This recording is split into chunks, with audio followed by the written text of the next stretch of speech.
Sejam bem-vindos ao canal Umbanda, falando de coração para corações. Sou a mãe Renata da tenda de Umbanda Luz e Caridade da cidade de Salto. No vídeo de hoje nós vamos falar sobre morte. O que representa a morte para a Umbanda, tá bom? Antes disso eu peço para que vocês se inscrevam no nosso canal, ative o sininho para receber as notificações, curtam o vídeo e compartilhem. E para a gente iniciar esse vídeo, não tem como, né? Hoje a gente não está falando da Betânia. A Betânia, que tem um canal aqui no YouTube, que, nossa, cresceu muito, que encantou, né? O canto da sereia, que encantou todos nós. E que, infelizmente, é até interessante, né? Porque no vídeo passado eu falei sobre as coisas do Google, né? Que a gente não pode acreditar em tudo o que vê. E quando eu vi a mensagem, a notícia, aliás, eu não acreditei. E é interessante, né? Porque aí a gente começa a questionar, né? No momento de alegria, no momento que tanto esperava, e se a gente não tem fé, se a gente não tem força, se a gente não para entender que só Deus sabe desse caminho, a gente meio que fica perdido, né? Porque doeu assim durante uns dias, aquela sensação de vazio, né? De tristeza, mas não conhecia ela pessoalmente, eu acompanhava os trabalhos dela. Eu falo que a Umbanda, assim, não perdeu porque ganhou lá do outro lado, né? Porque a morte, justamente pra gente que é umbandista, ela não existe. O que aconteceu aqui é que houve um desligamento da carne. E esse momento, essa hora, já estava aceito, né, por ela. E só que para a gente entrar, né, no mundo espiritual, para a gente entender o que é, né, a morte, primeiro a gente é carne. Primeiro, quando acontece ali com a gente, quando acontece próximo a gente, eu sei que fica difícil de entender.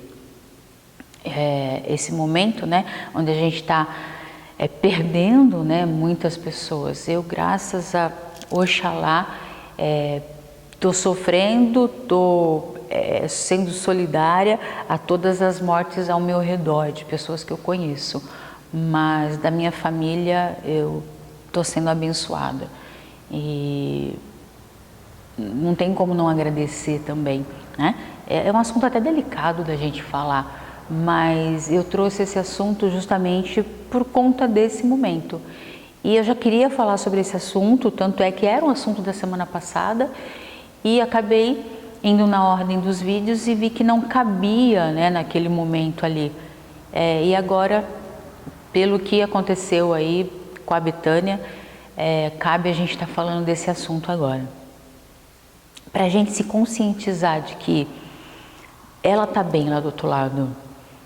Ela precisava trazer o bento ao mundo e depois seguir a outra caminhada dela. E com a fé que ela tinha, com o amor que ela tinha à Umbanda, eu tenho certeza que ela está muito bem amparada.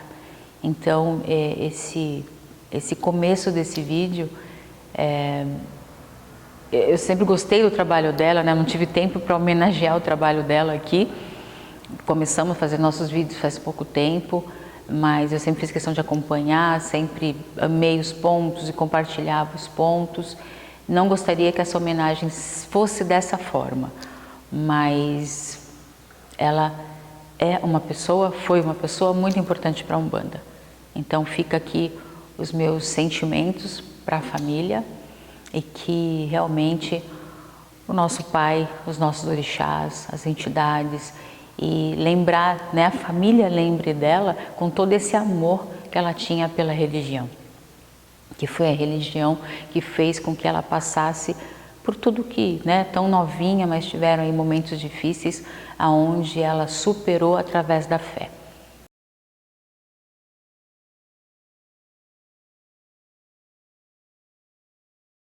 Então que seja uma lição de vida para cada um de nós também. Né? Vamos parar de se apegar a coisas tão pequenas. Já pensou? Você está aqui hoje, aí você briga com uma pessoa que você ama, você dá um de durão, de durona, né? E aí? E se daqui 5 minutos essa pessoa não estiver mais com você? Olha o sentimento que você vai ter. Então, que tudo isso que esteja acontecendo, né, a nível mundial, tem que servir de exemplo para a gente. Tem que nos fazer ser pessoas melhores. Agora, infelizmente, o que eu mais tenho visto aqui fora é o egoísmo. Então, esse momento pode estar servindo para mim, pode estar servindo para você, pode estar sendo um momento de reflexão, porém as pessoas não estão se conscientizando. O egoísmo realmente está reinando aí, né? Então, dentro de uma família onde está todo mundo trabalhando, né, e de casa, está todo mundo muito nervoso, está todo mundo muito estressado, está todo mundo muito negativo, reclamão, né? E aí? E se a pessoa que está do seu lado que você acha, às vezes acha até que nem ama mais? Só que aí quando se tira todos esses sentimentos negativos, o que vai ficar é o amor. E aí não adianta mais, né? Aí a pessoa já foi, né? Então que sirva aí de lição para todos nós. E agora sim vamos falar do tema do vídeo, né? A morte dentro da Umbanda, ela só é o desligamento da matéria, né, do nosso corpo com o espírito. E aí o nome desencarnar, né? Nós saímos da matéria e continuamos em espírito, seguindo a nossa caminhada. Quando determinar para onde vai o nosso espírito depois de desencarnado, tem muito a ver com o que nós fomos aqui em vida, em carne, em matéria. Quais as atitudes que a gente teve, né, para quando a gente for para o outro lado, a gente poder seguir aí diversos e N caminhos que existem lá do outro lado. Existe um caminho, tem muitos espíritos que não aceitam, né? Então, o desencarne, a partir do momento que ele acontece, acho que a mãe já falou em algum vídeo aqui, que eu presenciei, né? Então, eu presenciei uma situação que aconteceu comigo, que foi o desencarne do meu pai. Então, meu pai morava em outra cidade, eu morando aqui em Salto, eu estava no meu atendimento, como vocês sabem, à noite a mãe trabalha com as cartas, e a hora que a pessoa chegou para ser atendida, eu senti aquela sensação horrível, uma dor no peito, um mal-estar. Isso era umas 9 horas da noite. Mas eu, com meus compromissos, né, com a minha responsabilidade, entendendo que aquela pessoa ali precisava de ajuda, eu não parei para sentir o que eu estava passando ali naquele momento. Eu simplesmente fui atender a pessoa. E a hora que eu terminei o atendimento, meu telefone tocou, meu marido que atendeu, eu não escutei a conversa, mas aí o meu marido, a hora que eu terminei o atendimento, ele falou para mim que meu pai tinha acabado de falecer. Então, aquela sensação que eu tive foi aquele momento do desligamento ali do meu pai, infelizmente, daquele sofrimento que ele estava passando naquele momento. Eu falo sofrimento por conta, assim, o caso dele foi efizema pulmonar, então, eu, por exemplo, eu morro de medo de sentir falta de ar. Então, por isso que eu falo do sofrimento. Mas o nosso corpo, eu falo que Deus é tão maravilhoso, a máquina, né, que Ele criou é tão perfeita, que quando está ocorrendo esse desligamento, né, quando a gente está prestes aí para desencarnar, até a nossa dor física, ela acaba. É como se o nosso cérebro ele fosse desligando determinados mecanismos, né, determinados sensores, aonde aquela dor, de repente aquela falta de ar que eu achei que meu pai estivesse sofrendo tanto naquele momento, passa. E aí, como é distante, né, é quase 300 quilômetros de distância, meu marido chegou para mim e falou assim, a gente vai amanhã, né, até liberar o corpo do seu pai e tudo. Eu falei, não. Eu preciso ir hoje, se você não for, eu vou sozinha, porque ele vai precisar de ajuda. E na hora ele não entendeu, né? Ele ainda falou, ele falou assim, não tem mais o que fazer. Eu falei, tem, agora é que eu vou fazer. Eu sei o porquê que eu fui preparada para chegar nesse dia. E aí fomos, né, para a cidade do meu pai, e a hora que eu cheguei, né, no velório, que o corpo dele já estava lá, Vai ser um pouquinho delicado o que eu vou falar agora, porque a esposa do meu pai, Olga, beijo para você, viu? A esposa do meu pai me acompanha aqui e foi algo que ela sente saudade dele até hoje, ela cuidou dele como se fosse um bebê. Meu pai deu, assim, bastante trabalho, né? E eu sei que ela sente falta dele.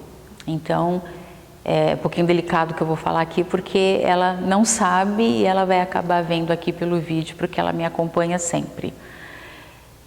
E quando eu entrei, né, no velório ali, o espírito do meu pai estava em pé do lado do caixão dele. Então o espírito não foi embora, o espírito estava ali. E quando meu pai me viu, ele viu que eu estava vendo ele. Aquela cara de desespero, aquele medo estampado no rosto, no olhar, nítido, da mesma forma que eu olhava o rostinho dele ali no caixão, eu olhava o rosto dele em espírito. Mas a diferença é que o corpo ali estava sereno, estava tranquilo.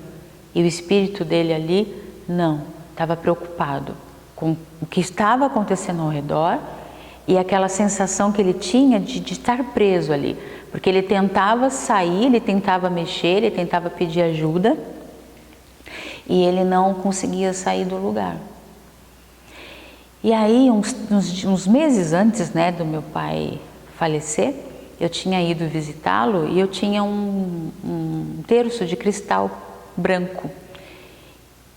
E meu pai passando muito mal, eu dei o terço para ele benzido e falei para ele deixar debaixo do travesseiro. E depois eu soube que virou um amuleto para ele. Ele dormia, ele saía, ele levantava à noite por conta da falta de ar, então ele tossia muito e sempre com esse terço no pescoço. E aí eu pedi para buscar o terço. E eu coloquei o terço junto dele. Foi a hora que ele começou a se conscientizar, foi a hora que ele começou a acalmar. E a minha família hoje, a maior parte deles são evangélicos, né? E aí o marido da minha prima, que é pastor, fez lá a oração, né? A gente aceitou.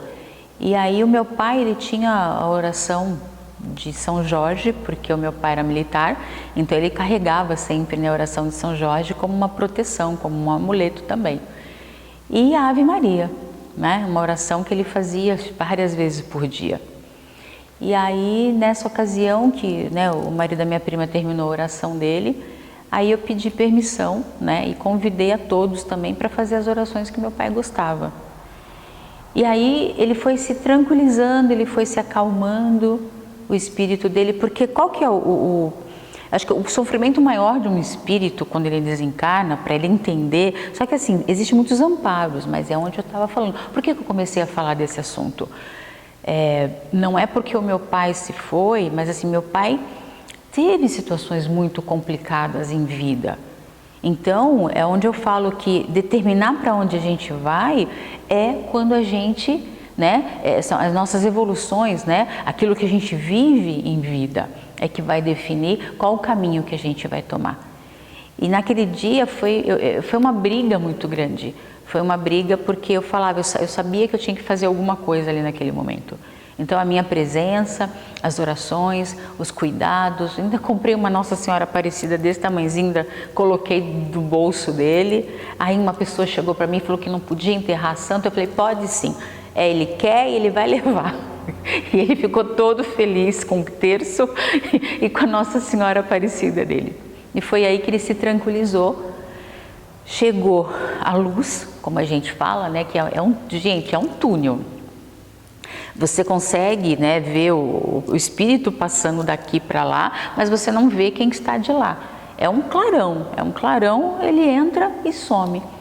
Então, para mim foi um dia assim, mais importante da minha vida, porque naquele momento eu pude fazer alguma coisa, mesmo meu pai desencarnando ali, eu tive o amparo, né? Os meus filhos que me conhecem, na hora da oração, o amparo foi tanto que as sensações do meu corpo era a sensação de incorporação. Então, aquela força, aquela união que as minhas entidades naquele momento me deram, para a gente poder auxiliar, independente de ser o meu pai, para a gente poder auxiliar um espírito. né? Eu tive outra situação que foi com uma criança. Então eu pedi para minha mentora, eu falei, eu não vou ter força para isso. Eu não vou, essa criança, exatamente uma semana atrás, estava no nosso terreiro, onde a gente começou. E ver ali, né, desencarnou. Eu achei que eu não fosse ter força para isso.